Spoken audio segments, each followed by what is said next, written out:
وَلَمَّا دَخَلُوا عَلَى يُوسُفَ آوَى إِلَيْهِ أَخَاهُ قَالَ إِنِّي أَنَا أَخُوكَ فَلَا تَبْتَئِسْ بِمَا كَانُوا يَعْمَلُونَ۔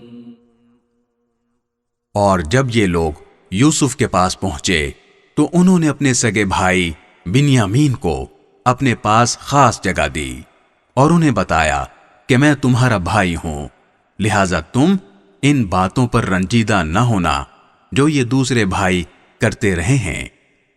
فَلَمَّا جَهَّزَهُم بِجَهَازِهِمْ جَعَلَ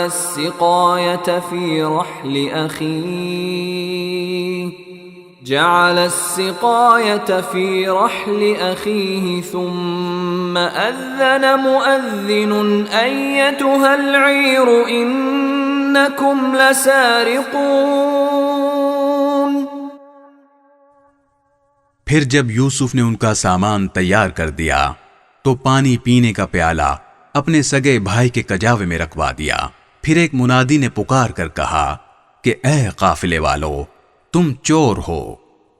قالوا وَأَقْبَلُوا عَلَيْهِمْ مَاذَا تَفْقِدُونَ۔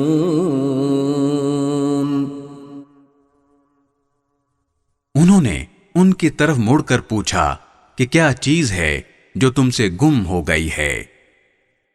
قالوا نفقد صواع الملك ولمن جاء